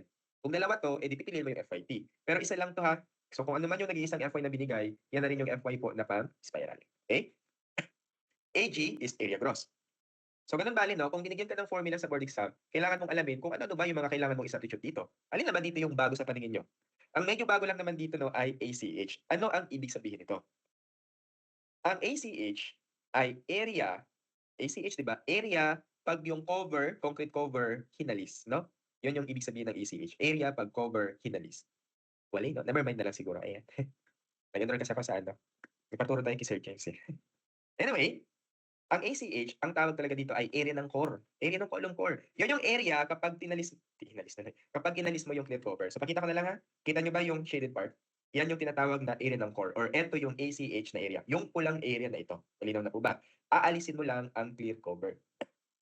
Pag nagde-design kasi tayo ng class, ng spiral column, part ng pagde-design natin na dapat kahit maalis yung cover na to, itong cover na to, yung clear cover, hindi dapat humina yung column mo. Dapat yung lakas niya before and after matanggal yung clear cover, the same. Okay? To achieve that, kailangan mong may ipulupot na sapat na volume ng spiral. May dapat enough ka na ratio. Doon papasok yung minimum spiral ratio nito. And by the way, yung ratio na to, hindi na siya AS over BD ha. Sa spiral, yung ganito, ang tawag talaga dito ay volumetric spiral ratio. Okay? Ratio to ng volume ng spiral sa volume ng core. Okay? Volume ng spiral na nakapulupot over volume ng core. Yan ang spiral ratio. So dapat, yung maging actual ratio mo, pasok dito sa minimum na required ng code. Naiintindihan po ba? Sige, mag-screenshot muna. May instance po ba na hindi na-mention if tied or spiral? Or always given naman? Always given naman or sometimes may clue. Like, given yung factor. Halimbawa, binigyan ka ng phi na 0.65 or factor for eccentricity na 0.8. Yun na yung clue mo na, yung column dito, tied column yan. Halimbawa, ang binigay sa inyo na factor for eccentricity, 0.85. Di ba? Or binigyan ka ng phi na 0.75, kahit hindi sinabi na spiral column, yung mga details bali no, na sinasali sa question, yan yung pwede mong gamitin clue kung anong column yan. Ngayon, pag walang sinabi, pero yung shape is square or rectangle, walang clue at all, i-assume mo na lang na tied column lang. Kasi yun yung most likely na case talaga pag mga ganyang shape, rectangular or square. Baka nakalimutan lang banggitin, no? So, mas mataas yung chance na tied column. So, isolve mo na lang na ang assumption mo ay tied column. And kung may extra time ka, try mo rin isolve na gamit yung mga factors na pang-spiral. Kung may time ka, to check kung talagang nandun pa sa choices or wala na, no? Ang complicated yung circular kasi pwede tied or spiral. So, itry mo na lang isolve na pang tied or spiral, check mo na lang sa choices. Kung nagkataon na parehas yung sagot sa choices, wala talagang clue at all, maganda siguro i-report na lang natin yung problem, no? Tapos, syempre, pag nagre-report, dapat may pipiliin ka pa rin sagot. Ikaw na bahala mag-decide kung yung sagot na pang tied or spiral, na pang circular, kung ano yung mas matimbang sa puso mo, no? But hopefully, hindi nyo ma-encounter yung mga ganyan kasi dapat nga hindi nyo na inisip sa boarding sa mga ganyan. Ang focus nyo ay dapat yung ginagawang mga tawag ito, set sa board exam, ang focus talaga is yung ipakita niyo yung mga naaral niyo talaga, yung mga natutunan niyo, hindi yung kayo pa yung magdidikot sa mga maling gawa nila, di ba? So, mag-hope natin na mag-improve yung mga tanong, no, sa maging exam niyo, no? Sir, paano kapag hindi given ang number of bars? Kung hindi nabanggit yung number of bars at kailangan mo sa solution, pero may figure po, sa figure mo, i-base na lang yung number of bars. Kung talagang kailangan, tas wala nang ibang pagkunan, walang binanggit, pero sinabing refer to a certain figure, edi, yun, sa figure ka mag-refer. Pero kung may figure, tapos sa tanong sinabi, use 8 bars, sa figure 10 bars, yung nabanggit sa problem na 8 bars yung gamitin mo, no? So, I hope clear tayo dyan. Okay na, so napahaba na yung usapan natin. Let's continue. Now, to solve for the area ng core, kunin muna natin yung diameter ng core. Ang ibabawas mo lang ha ay clear cover, okay? Ang definition ng core, matitirang part pag naalis ang clear concrete cover kasi. Yun po yun. Gets po? Kung walang nabanggit na clear cover, gamitin nyo yung nasa NECP. Ang minimum required value ay 40. 400 minus 80, diameter is 320. 320 square pi over 4, area lang ng bilog yan ha. Meron tayong area ng core na 25,600 pi. Okay? Then, kung given ulit sa board exam yung mga ganitong formula, magiging substitution lang po yung problem nyo. No? Salpak mo lang. FC prime. Ito kahit erekta mo na sa calculate yung mga ganito ha. Pag binigyan ka ng formula sa board exam at na-calculate mo na yung mga isa-substitute mo, huwag mo nang aksayin yung oras mo para isulat ulit ito sa papel, no? Binigay naman na sa inyo, kahit direct naman na sa calcu. Eto, pag kinalcu natin, ang makukuha nyo 0.00607. This one naman, pag kinalcu mo, ang makukuha nyo ay 0.01281. At dahil minimum requirement ito, minimum. Ano nga ang pipiliin pag namimili sa minimum? Choose whichever is larger. General rule ha. Pag may pinagpipilian ka, piliin mo yung mas malaki. Okay? So yan, meron tayong 0.01281 na gagamitin. Yan yung minimum requirement. Kailangan, ito yung still ratio, volumetric spiral ratio na present para ma-achieve yung case na kahit maalis yung cover, hindi hihina yung holo ko. Okay? Paano natin ito gagamitin para mahanap yung tamang pitch or spacing? E di, isolve natin yung talagang volumetric spiral ratio. Nabanggit ko na kanina ha, volume ng spiral lang to over volume ng core. At dahil ratio lang to, hindi mo kailangan i-consider yung buong haba ng poste. Kung magre-ratio ka, kahit mag-consider ka lang ng sample height, sample length, kahit mag-consider ka lang ng kahit isang ikot, tulad nito, isang ikot lang, pwede na yan, di ba? Ngayon, paano kunin yung volume ng bakal na to? Sige nga. Kunin nyo muna yung area ng spiral, okay? May diameter ka ng bakal, so makukuha mo yung area ng spiral. Or pwede kayo maka-encounter ng formula na nakalagay dito na notation ay alpha S. Oops. Area ng spiral, or may exam or mga problem na alpha S yung notation na ginamit, no? Area ng spiral ang meaning. Para maging volume ang area, anong gagawin? I-multiply mo lang dito sa length. Okay? Tama di ba? Area times length is volume. Ang tanong, paano mo kukunin yung actual length na to? To determine the actual length, kapag, halimbawa class, no? Halimbawang hinati ko dito, ito, kinat ko dito banda. Tapos, in-expand natin, no? Kapag kinat natin yan, tapos binukan nyo, yun na yan, binulat-lat nyo ng pagganito, may mabubuo tayong shape. Anong shape yung mapuform natin? Sige nga. Makakabuo kayo dito ng right triangle. May nakikita ba kayo right triangle? Wala ba? Lagyan ko ng additional details, okay? Pag dinagdag ko ba ito, kita nyo na yung right triangle na nabuo? Ayan. Kita na yan, di ba? Kita nyo yung right triangle? Di pa rin? Ito, yung dinagdag ko. Ayan, kita na ba? So, ito yung tatlong points ng right triangle natin, no? Pakita ko na lang yung mga vertices, no? Ayan. 1, 2, 3. Okay? So, pag pinuklat ko to, ito yung right triangle na mabubuo. Ito yung base ng right triangle. Ayan, yung blue. Circumference yan. Yung circumference, yun yung magiging base ng right triangle. Eh, di ba, ang diameter dito ay DC. So, this is pi DC. Okay? Tapos, ito yung height ng right triangle. Paganahin nyo kasi yun yung imahinasyon. Okay? Hindi yung kung ano nung ina-imagine nyo. Try yung gamitin dito yung imagination nyo. No? Ito yung height ng right triangle na nabuo. Na-imagine nyo na po ba? Ayan. Tapos, yung pulang to, yung length or yung pinaka-spiral, yan yung naging hypotenuse ng right triangle. Na-imagine nyo na po ba? Ayan. So, sana nakatulong yung visual aid na to. So, ito yung length ng spiral. And, pwede mo itong masolve using Pythagorean theorem. Makakasolve ka ng length ng spiral na in terms of S. Pero, sa derivation class ng equation na to, ito, dinerive kasi ito before, ang ginamit lang actually na length sa pag-derive nito, ng formula na nasa ACI or NSCP, approximate length. Para ma-derive to, since etong S na to, yung pitch, maliit lang to ha, etong hypotenuse, tsaka yung base ng triangle na to, hindi nagkakalayo yung length. So to simplify the solution, imbes na mag-solve ka ng actual length using Pythagorean, yung approximate length na lang ang gagamitin natin, okay? Which is yung base na ng triangle. Nagigets po ba? Kung baga instead na kunin mo yung length na pag ganito, yung circumference na lang dito, yung kinonsider na length. Nasusunod pa po. Pi DC. So area ng spiral, pi DC. Yan yung volume ng spiral. Yung volume ng core, kaya naman natin to, no? Volume lang ng cylinder, area ng base, pi d square over 4. Area pa lang yan ng base, area nitong bilog, times height para maging volume, okay? Alright? Ayan. Then, pwede mo na itong i-simplify. Pag sinimplify ko to class, no, makakancel yung pi DC, pero may isang DC may iwan sa baba. Yung 4, magpupunta sa numerator. So, ang simplified version nito, 4 area of spiral over SDC. Okay? So, ang gagawin natin ditong solution, bale, kailangan yung magiging actual na spiral ratio mo umabot dito sa minimum na requirement. Naintindihan po ba? So, ito bale, isasalpak mo dito. Then, solve mo yung S. Okay? Pwede ka rin mag-derive ng S, no? Kaso parang ang hirap niya gawin. Ano ang S dito? S, pag in-arrange ko to is what? 4 area ng spiral over rho S DC. So, yan yung equation naman, no, ng pitch. Approximate solution. Now, nung lumabas to sa board exam, kasi lumabas to sa passboard, no, similar dito, tatlong spiral ratio yung given. Yung dalawa, yung minimum kaho. Ang isang binigay na spiral ratio na formula sa board exam ay ito, ganito. Ngayon, since ito yung given at hindi yung ganito, ito na lang yung i-adapt din natin sa solution. Parehas lang naman to na approximate actually. Kasi di ba ang actual length ng spiral, yung ganito. Saan ito nanggaling pala, by the way? Nanggaling lang dito sa ginawa natin solution. Volume ng spiral over volume ng core. Ganun pa rin. Where volume ng spiral ay area ng spiral times length. Yung volume ng core the same. Tingnan nyo ha, sana nakakasabay, no? Itong part na to parehas. Yung volume ng spiral yung nagbago. Pero yung pag-compute the same. Area ng spiral times length. Yung length talaga yung nagbago. Sir, ang gulo mo naman. Alin na talaga yung nagbago dyan? Yung length talaga yung nagbago, no? Ang ginawa sa paghahanap ng length na ginamit dito, ganito po yun, no? Gawan ko ng top view. Let's say ito yung top view. Okay? Top view ha. Tapos halimbawa, ito yung spiral reinforcement. Yan, spiral. Tapos, kapalan ko lang yung spiral ha. Halimbawa, ito yung spiral reinforcement. Okay? Ayan siya. And then, di ba ito, out-to-out distance of spiral, yan yung diameter ng core. Tama po? Ito bale is D sub C, diameter ng core. Okay? DC. Para makuha po yung length ng spiral dito sa formula na 'to 'no, ang ginamit, ang kinonsider diyan is yung gitna po na diameter. Kumbaga, mean length yung kinonsider, okay? Or ang ginamit yung average diameter. So, length pa rin 'to, yung ita-times mo sa area. Again, yung area 'pag times mo sa length ay volume. Nakakasabay pa po ba? Pero ito yung ginamit na length ng spiral. Approximate lang din, circumference lang din kasi yung ginamit, pero dinaan sa gitna ng bakal. At may sense naman kung ito talaga yung gagamitin, 'di ba po? Paano kunin 'to? Sige nga. Ito bale, yung D sub C nabawasan. Ano yung nabawas sa DC? Nakikita niyo ba kung ano yung binawas natin sa DC? Sana na-imagine yung drawing ko ha. Yung D sub C nabawasan ng kalahati ng diameter ng spiral dito. Na-imagine niyo? Kalahati din dito, okay? Or isang buo. So DC minus diameter ng spiral. Tawagin ko na lang nun na DB. Remember yung notation natin na DB? Ano 'to ha? Kung saan-saan 'to ginagamit, pero basta ito diameter nung bakal 'di ba na pinag-uusapan natin. Naalala pa ba 'to? So dun nanggaling yung ano, ganitong formula. Ang length ay pi, circumference yung length ha, pi diameter. But the diameter na ginamit is itong center to center, no? DC minus DB. Nasundan na po ba kung saan ito nanggaling? Okay? So yun, pwedeng, since ito yung talagang naging given sa isa sa naging password natin, no? Ito yung gamitin natin sa solution. Pwede mong i-shift solve, isalpak mo lang dito yung minimum required value na 0.01281, then solve for S, or pwedeng i-derive mo na lang yung formula ng pitch, at ito yung madi-derive natin.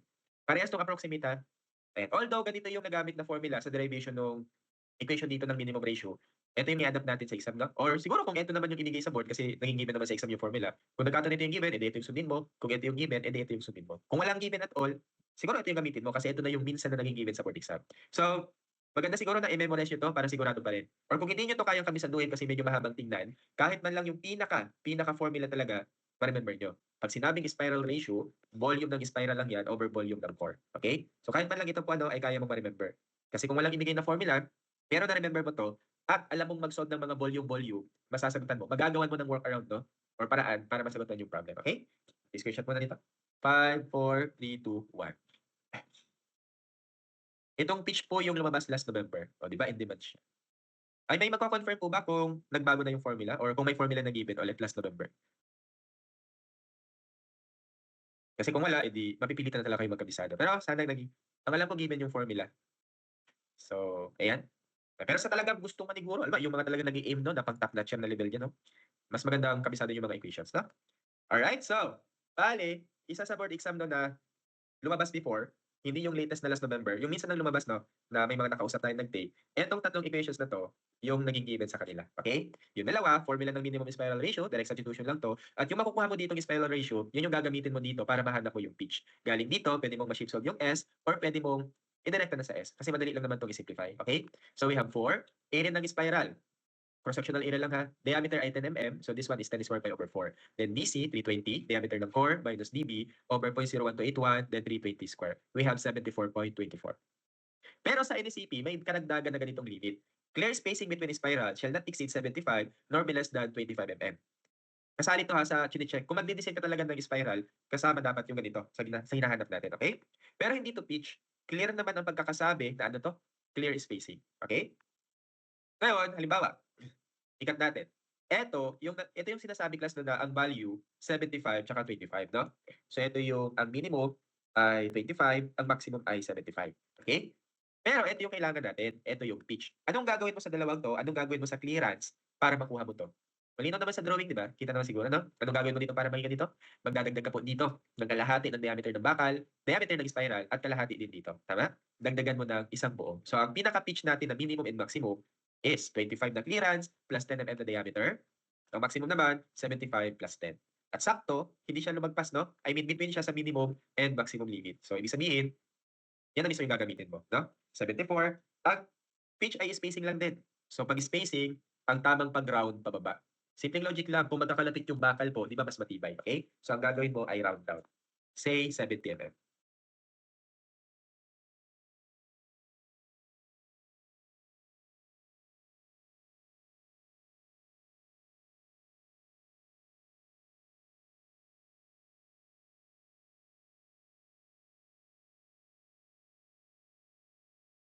Now, kung sakali class no, na panote na lang sa gusto mag-note, pag ang nahanap mo ay lagpas sa maximum, halimbawa, ang nakuha mong sagot dito na S ay 100. Let's say S is 100. Anong gagamitin mo po? bawal kang lumagpas sa 85. So kapag ang nakuha mo ay 100, use 85, okay? 85 yung susundin. Gets po ba? At puwede kang gumamit ng 85 kung ang nakuha mo ay 100 kasi ginawa mo nag-round down ka, mas naging magkalapit 'di ba? So okay siya, okay? Paano naman kapag ang nakuha mong S less than minimum? Halimbawa ang nakuha mo ay 25 mm. Paano 'to ngayon kung ito yung S mo? Hindi mo gagamitin yung 35 sa ganitong case, okay? Kasi yung 25 kung yan yung nakuha mong pitch halimbawa, ibig sabihin ganyan dapat yung pitch para pasok ka sa requirement ng code. Kapag ginawa mo siyang 35, ang nangyari nag-round up ka. Ang kailangan mo magkalapit, ginawa mong magkalayo, hindi puwede yan. Gets mo ba? Kasi hihina po yan. So kapag ang nahanap mo naman na S ay less than minimum, okay? May gagawin ka na para ma-achieve mo yung minimum na 35, no? May babaguhin ka na ngayon. Kailangan yung S maging at least 35. Gets mo ba? Pero hindi mo basta-basta lang na yung 25 i-round up into 35. May gagawin ka ngayon dito para yung S tumaas ang value. And based on this formula, anong pwede mong gawin? Tataas yung S kung tataasan mo yung bakal na gagamitin. Tama po ba? Increase the area or diameter ng spiral. So sa gusto mag-note, again, ito yung mga gagawin nyo ha, kung sakali lang na mangyari. Kapag yung S ay less than S minimum, ang gagawin, increase the area or diameter of spiral. Kapag lagpas naman sa S max, yung S mo, use S max. Naintindihan po? Paki-screenshot at paki-intindi na rin po.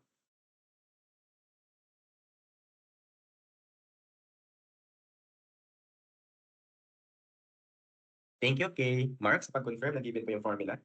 So hopefully ganun ulit no, sa batch nyo kapag nag-exam na, may formula ulit para kayang-kaya. Okay?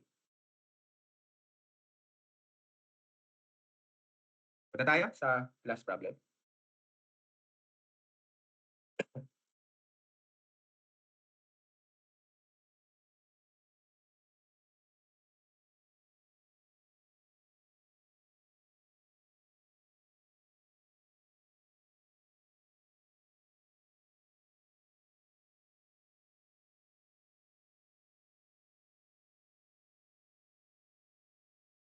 Alright. For problem 4, binigyan tayo dito class no, ng irregular na shape na column, no? Irregular siya bale. At first glance, intimidating kasi bigyan ko ba naman ng naka-letter T na column, di ba? Pero sana hindi kayo ma-intimidate dito, no? Given yung mga dimensions by the way. Basahin niyo muna yung tanong bago kayo mag-decide na mag-skip. Kasi di ba ang magandang diskarte sa board, wag mong harapin na kung ano yung problem 1, hindi ibig sabihin na dapat sunod-sunod yung pag-solve ba. Scan niyo muna lahat, piliin niyo muna yung madali or yung mga sure tayo na kayang-kaya nating i-solve muna, no? Huwag kayong mag-aksaya ng panahon sa problems na medyo tagilid kung iisipin, no? Yung mga mabigat, ihuli niyo na lang 'pag may remaining time, okay? Pero bago kayo mag-skip, huwag kayong mag-base lang sa figure ha, tulad nito. Try niyong basahin yung tanong, baka kayang-kaya nating sagutan. Tulad nito, ang tanong lang pala ay centroid ng gross area, di ba? Kayang-kaya yan. Gamitan mo lang ng Marignon's theorem, okay? So para ma-apply natin si Marignon's theorem, hatiin ko muna to sa dalawang areas na alam ko yung centroid. Area 1 and area 2. Tapos, dapat alam natin no, yung centroid ng bawat area galing sa reference. Pipili ka ng reference. Pwede kahit saan. Again, pwede kahit saan. Pero ito na lang yung pipiliin ko, yung y-axis mismo, okay? Tsaka yun din yung nasa tanong pala, no? Centroid nitong whole area galing sa y-axis. Yes po ba? Kaya wala pala tayong choice. Nagbanggit kung saan ang reference. Dito dapat galing. Kalahati ng 250 lang yan, 125. Okay? Tapos kung ito yung centroid ng whole area, ito yung hinahanap sa atin. Gaano to kalayo? Galing sa y-axis. Naintindihan ko ba? Tawagin ko na lang doon na x bar. Okay? Ayan. Tapos ito naman ay 250 plus kalahati ng 350. Diba? By the way, may pinagkunan din tayo dito na password ha. So, again, maliban doon sa SMAX ng TIES, maliban lang sa SMAX ng TIES ha, halos lahat ng tanong sa set na to, related talaga sa board exam. Mga tanong na minsan lang naitanong or lumabas po sa board exam. Okay? Including yung problem for na ito. Ayan. So, paano nga magbalik ng student? Kunin ko muna yung gross area pala ha. Madali lang i-solve. 250 by 300 plus 350 by 180. We have 138,000. Okay? Sige. According to Barignos theorem, total area times bar x, equate mo lang sa summation ng area bar x. Like area 1 bar x1 plus area 2 bar x2 and so on. Solve na to. So gross area, 138,000 or total area times bar x. Yung area 1 ko, 250 by 300. Nakakasabay ko ba? X bar naman is 125. Okay? Plus area 2, 350 by 180. Ang x niya ay 425. And then, solving for x, we have 261. So, kung natakot kayo sa drawing, sayang yung very easy na 1 point. Di ba? Yung paghahanap ng sentro ng area, sana ay majority sa inyo, pwede nyo itong i-kategorya na nasa easy level lang, to moderate, no? Hindi nyo dapat i-consider na difficult ha, yung paghahanap ng sentro na. Okay? So hopefully, 1 point na rin dapat to sa exam. Yung ganitong mga tanong. Okay? Sir, may provision po ba about sa spacing or clear spacing ng main bars ng spiral, ng column? Meron naman po. Normally may mga provision tayo, no? Na may kinalaman doon sa aggregate size. Okay? Then, pasok din doon yung spacing na at least 25 mm, minimum clearance na at least 25, di ba ganun lang. And then, yung vertical steel ratio. Pagdating naman sa seismic, meron ding mga ano, yung sa seismic naman, 'pag medyo malayo yung mga main bars, yun yung may mga required kang additional lateral support or ties na dadaan sa bakal, okey? Pero usually kapag sinunod mo yung ratio na 1 to 8% kasi, ayan, hindi naman problema yung spacing. Kumbaga dun pa lang sa steel ratio ng bakal, kung ano man yung number of bars mo at spacing mo, hindi na yan magiging ano, complicated pa pagdating sa code. Basta ang pinakaano lang naman yung clearance na dapat makalusot yung yung mga aggregates, okey? Tsaka yung 25 mm na clear distance. And if ever man na siguro kung biglang may ganyang problem na clearance, tingin ko magbibigay ng ano, provision po 'yan. Eto pala 'no, balik tayo sa ating problem 4. Puwede mo rin 'tong i-solve using your calculator ha, like mode 3-2. Kayo bahala kung i-calculate niyo pa 'to 'no, pero kahit 'wag na siguro. Madali lang naman magbalik ng theorem kung dalawang area lang 'to, okey? Ayan. Next. So kanina ang hinanap natin geometric centroid ng shape. Ang medyo mahirap-hirap ng konti is this one, plastic centroid or plastic neutral.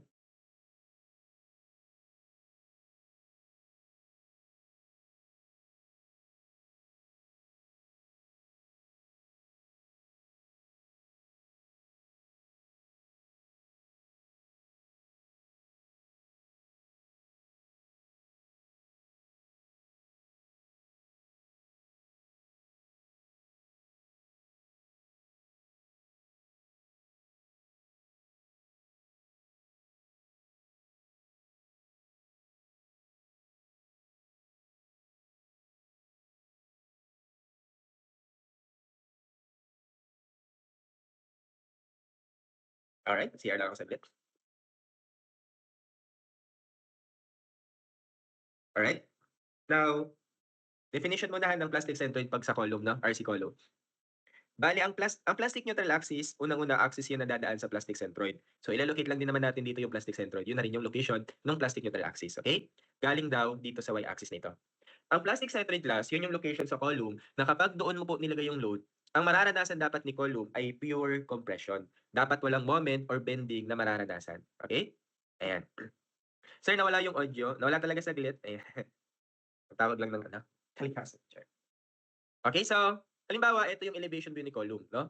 Ang gagawin ko bale iko-compress ko 'to ng pantay, okay? Kasi para masabi natin na meron kang load sa plastic centroid, kailangan purong compression 'to. I mean uniform compression yung ma-experience. Elevation view 'to ha, ito yung top view. Kapag diniinan natin 'to pababa, anong mangyayari class? 'Pag diniinan mo 'to pababa, may mga reactions tayo. Ano-ano yung mga magre-react pataas? Bawat bakal dito may reaction yan pataas. Pati yung konkreto siyempre meron din. May option ka. Puwede mong hanapin yung force isa-isa ng bawat bakal, 'di ba? Yung force ng bawat bakal. Pero matrabaho 'yan, kung iisa-isahin mo yung force ng bawat bakal. Ang magandang gawin, kung kaya, pagsama-samahin mo na lang yung forces nila. Kung halimbawa na alam mo naman yung centroid ng bar group, without using Barinas theorem 'no, kung kaya niyong malocate agad yung centroid ng bar group na hindi mo na kailangan mag-solve ng mahaba pa, ang magandang gawin, pagsama-samahin mo na lang yung mga reinforcement, okay? I mean pagsama-samahin mo na lang yung force ng bakal. Kumbaga kunin mo na lang yung resultant nila. At halimbawa ito, kaya ba natin malaman kung nasaan yung centroid nitong 6 na bakal na 'to galing sa Y? 'Pag tinignan mo yung given na figure, given yung figure sa problem 'no, given ito nung time na lumabas 'to sa board. Symmetrical yung placement. Eh, di malamang ang centroid nitong 6 na bakal, eto galing sa Y, anong distance po ito sa tingin niyo? Kalahati ng 250. O di ba kahit na hindi ka magbalik ng theorem, alam na natin yung distance. So kapag ganyan 'no, i-resultant mo na lang. So itong A, siya na yung magre-represent sa reaction or force nung 6 na bakal na 'to. Okey po? Sino pa? Yung concrete, may reaction din yan pataas 'no? Kung hindi mo pa alam yung centroid ng bawat area, kung hindi mo pa alam ha, ang gagawin mo, eh di dalawang force yung kukunin mo. May force ka dito sa concrete area na 'to at may force ka galing dito. Pero since alam na natin yung centroid ng whole area, isang force na lang din yung ilalagay ko. Gaano 'to kalayo galing sa Y? Yung nahanap natin kanina na centroidal distance, 261. So yung sagot pala sa number 1 magagamit niyo sa question 2, okay? How about itong 4 na 28 mm, kaya niyo bang mahanap yung sentro nito galing sa y-axis? Yes, kayang-kaya. Given yung 84 ha, given sa problem ito, given sa figure 'no? So, itong distance na 'to ay 250 plus 350 or 600 minus 84, 516. Tama po? So, meron tayong 516. Ngayon, paano mo 'to gagamitin to locate the plastic centroid? Sige nga, papaano? 'Di ba, masasabi nating pure compression 'to, masasabi nating hindi yan umiikot or walang moment kapag ang vertical load tsaka yung reaction mo collinear, okay? Hahanapin natin kung nasaan yung resultant nitong mga 'to. Tawagin ko na lang na bar XP galing sa Y 'no? Kung gusto nating mangyari yung scenario na walang bending, kung gusto mong mangyari na maging pure compression lang 'to, saan mo ilalagay yung load? Para walang couple, para wala pong pag-ikot na mangyari, yung vertical load itatapat natin dito sa R. Eh, di ba ang definition ng plastic centroid, location yon na kung saan kapag nandoon yung load, pag yung load ay nasa plastic centroid, mararanasan niya dapat yung ganitong case na pure or uniform ang compression. Gets po ba? Pero, para maranasan 'to, saan ko pinesto yung load? Nilagay ko yung load 'di ba, katapat nitong R. Ano dapat yung ma-conclude mo? Ang conclusion mo dapat ganito, kung nasaan pala ang resultant nung mga reactions dito kapag pantay mong diniinan yung column, eh, di nandito din yung plastic centroid. Naintindihan mo ba? At diyan din po dumadaan yung hinahanap natin na plastic neutral axis, okay? So, diyan dadaan na yung plastic neutral axis. Kumbaga solve for bar XP lang tayo, okay? Sa madaling sabi, hindi 'to bago. Mechanics lang, 'di ba? Sa mechanics natutunan niyo dapat 'no, kung paano maghanap ng resultant ng mga forces at ng location doon. Pero bago tayo mag-mechanics, mag-estrema muna tayo, no? Kunin muna natin yung mga reactions na 'to. At basic lang yan nasa estrema. Ang mga forces, stress times area lang. Halimbawa, yung force A, stress times area lang nung wait, sabi natin stress times area lang, no? Ba't may ganito? Ba't may minus 0.85 FCPM nakasali? Kung naalala niyo 'no, sa double reinforced beam na lesson natin, kaya nagkaroon ng ganito para saan 'to? Ito yung effect ng displaced concrete. Kung gusto mong isali yung epekto nung ginawang butas ng compression bar sa concrete, nagdudugtong tayo ng ganito, 0.85 FC prime. Okay? And ito yung mas detailed na solution. Naalala pa po ba to? Pero sa exam na to, again, actual board to ha. Nung lumabas to sa board exam, sinabi po ito sa tanong, neglect the area of concrete occupied by the steel. Yung area daw ng concrete na nawala dahil na-occupy na ng steel, yung location na yon, wag mo nang i-consider. Meaning, i-neglect mo yung epekto ng butas. Gets po ba? Anong mangyayari dito? Di ba ito yung effect ng butas? Kung naalala niyo, kung mababalikan niyo pa yung or naalala niyo yung lesson natin ng double reinforced beam. Dinerive natin, pinag-usapan natin yung origin nito, di ba? Ayan. So, kung sinabing i-ignore yung butas, simple lang ang gagawin natin. Tatanggalin mo lang po yung minus 0.85 FC prime. Okay? So, back to basic na to. To solve for force A, napakasimple lang ng gagawin mo. Basic formula ng force. Ano yon? Stress times area. Kung gusto mo alamin yung persa or force ng anim na bakal na to, stress lang ng bakal, 414, times area nung anim na bakal na to. Ganun lang kadali. Okay? We have 780. Dahil alam natin gagamitin pa natin to later on, pwede mo tong i-store sa calcu. Store mo na lang sa calcu. Okay? Next, force B. Yan yung force ng apat na 28 bars. Okay? At basic formula lang din. I-neglect yung butas according sa mismong tanong. So para mahanap mo yung pwersa ng mga bakal na to, basic lang yan. Stress times area lang dito. Stress by 414 times area ng apat na bakal dito. Okay? Ganun lang, oh. Stress 414 times area ng apat na 28 mm. We have 1,019. Then, yung force ng concrete, paano mo kukunin? Kanina, ang ginamit nating equation para sa force ng concrete ay ganito. Stress times area ng concrete, 0.85 FC prime times area ng concrete, AG minus AST. Pero, ang ginawa na natin dito kanina na solution, ganito po. Yung 0.85 FC prime times AST, yung effect ng butas, nandito na yun, no? Tingnan nyo mabuti. 0.85 FC prime. Yung dalawang area na to, yan yung AS total. Again, yung 0.85 FC prime times AST sa formula ng force ng concrete na consider na natin kanina, na pinaneglect nga lang ng mismong problem din. Naintindihan po ba? Sige, kung naintindihan, ano gusto kong ipahiwatig sa inyo? Na pagdating sa C, ang formula mo na lang, 0.85 FC prime, area gross. Ano nga yung reason kung bakit itong part na to, yung effect ng butas, nililipat natin dito? Para hindi ka na maghanap ng location ng force. Para mas madali yung pag-compute. Kasi kung ano yung ginamit mong area sa pag-solve ng force, nasa centroid noon yung location ng force. Naintindihan po ba? Halimbawa, kung ang natira na lang dito ay area gross, kasi yung butas nandito na natin sinali, yung force mo, ang location niyan ay sa centroid ng gross area. Magagamit natin yung 261 kanina. Naintindihan po ba? Pero kung dito mo isasali yung butas sa force ng concrete, kung baga ang concrete area mo AG minus AST, anong klaseng area pala yan, yung AG minus AST? Kung ino-drawing ko class ha, eto siya. Ayan. Eto ang area na AG minus AST. Area ng concrete na may butas. Naintindihan po ba? So, magbabalik ng theorem ka pa. Hahanapin mo yung centroid ng butas na concrete na to kasi yung C na to, dito mo ilalagay banda. Naintindihan po ba? So pag ito yung formula na ginamit mo sa force ng concrete, maghahanap ka ngayon ng centroid ng concrete na may butas, di ba? Pero kung dito mo isasali yung butas at area gross na lang ang natira sa equation nito, sa centroid ng area gross mo ilalagay na rin yung force na ganito. Okay? Pero actually, kahit hindi mo na-simplify, kasi sinabi nga na i-neglect yung butas. So, kahit ano man pamamaraan yung gawin mo, makakancel lang naman yung part na to. Gets po ba? Paki-screenshot mo na nito ng may kalat pa, no? Para maalala nyo rin kung saan ito galing ulit, no? Yan yung effect ng displaced concrete or effect ng butas. Okay na, screenshot na? So, 0.85 times 28 stress times gross area, meron ka ng 4C. Tapos, i-recall nyo na yung nakasaad sa Barigno's theorem. Ang nilalagay sa Barigno's theorem doon ng force, resultant times bar XP, equate mo dapat sa summation ng force times X. Or, di ba ang summation ng force times X ay summation of moment. So, resultant, idiretso ko na sa bar XP ha. Bar XP is equal sa summation of moment or force times X over resultant. Ang mga forces natin, we have force A, times kung gaano siya kalayo sa reference, 125 na distance, plus force B, times kung gaano siya kalayo sa reference na 516. plus 4C times kung gaano siya kalayo sa reference na 261 at divide ko ng resultant. Ano ang resultant nitong tatlo? A plus B plus C. So ganito bali na maghanap ng plastic centroid. Okay? Basta ano lang yun ha, location lang ng resultant ng reactions kapag pantay mong kinumpress yung column. Yun po yun.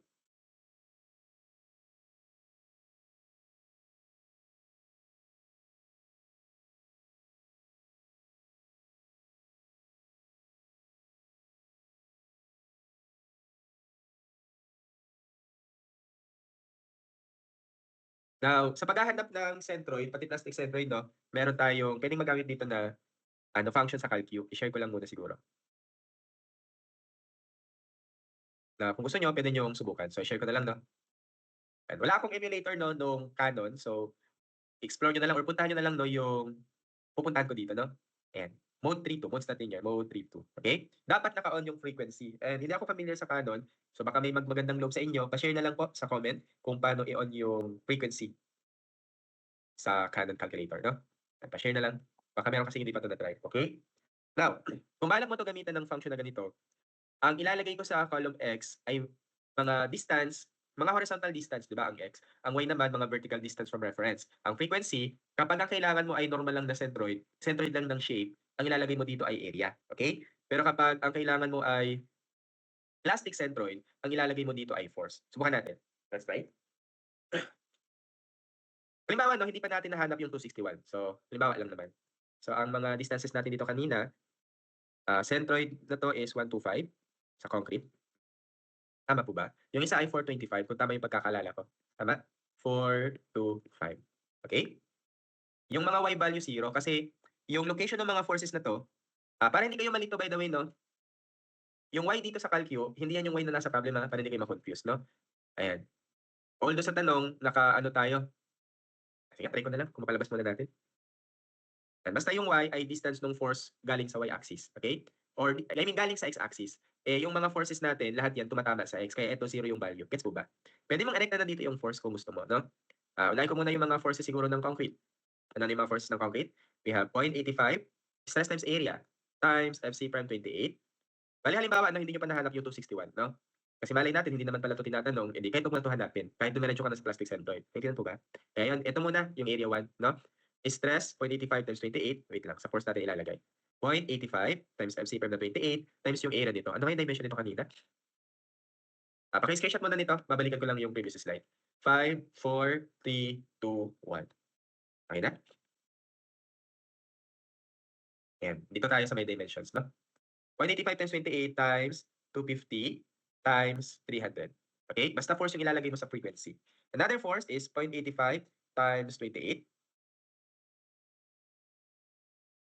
Then ang area ay 350 by 180. 350 times 180. Okay?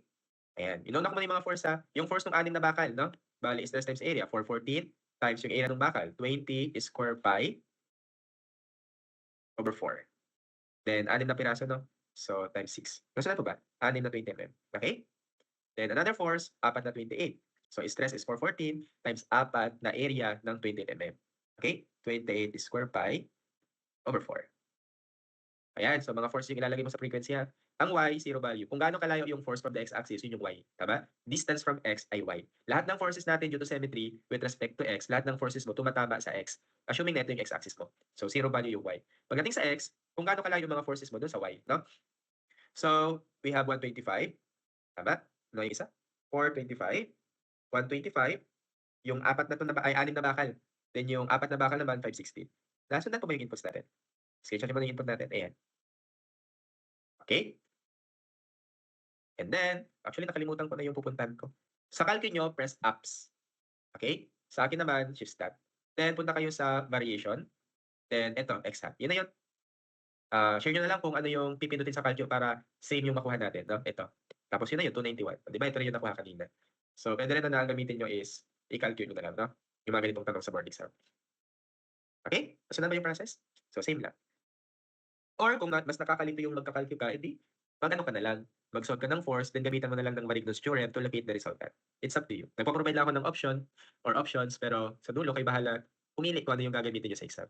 Punta tayo sa last problem pala, I mean last question.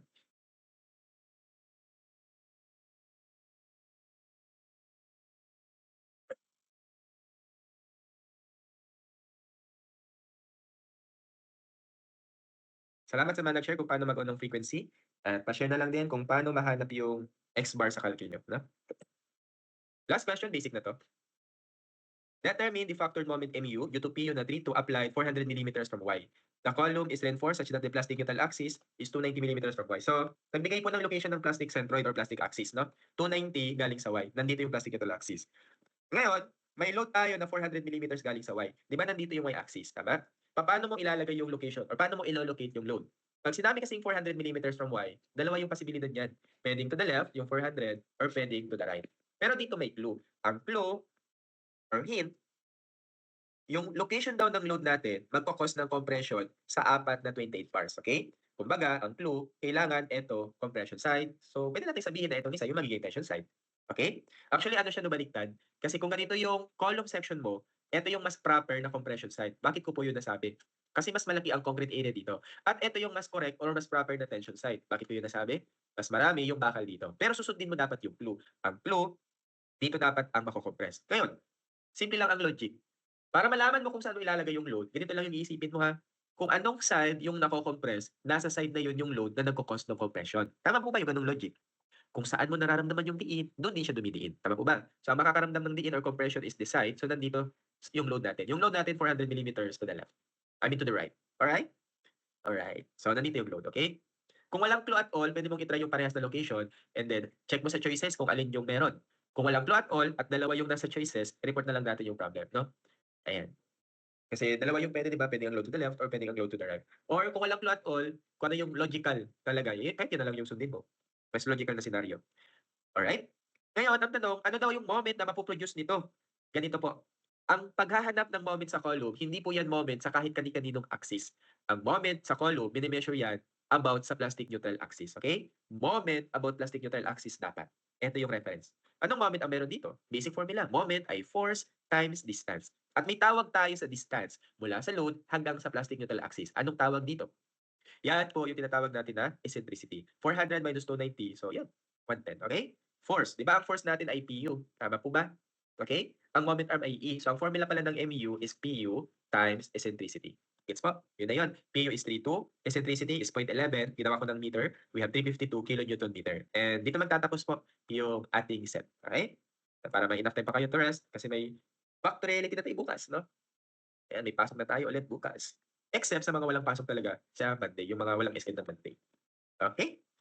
Ayan, so sana nasundan na again yung pagsusukat or pag-solve ng eccentricity ha. Galing dapat sa plastic neutral axis. Okay? Paano nga ulit hinahanap ang location ng plastic axis or plastic centroid? Location lang ng resultant. Na pwede mong gamitan ng Maligno's theorem or pwede mong gamitan ng mode 3-2 kung gusto nyo na yun yung gawin yung paraan. Okay? Ayan, salamat sa pakikinig. Natapos na rin. Any questions, class? Kumusta ang celebration nyo ng inyong bagong taon? Yung iba siguro no, like yung mga nag-dorm sa Manila, no, na galing sa probinsya. Siguro nag-ano lang 'to, hindi na umuwi. Baka may mga nag-stay lang sa dorm. Yan. Pero sa mga nakauwi diyan, I hope na na-enjoy niyo yung vacation niyo. Any questions?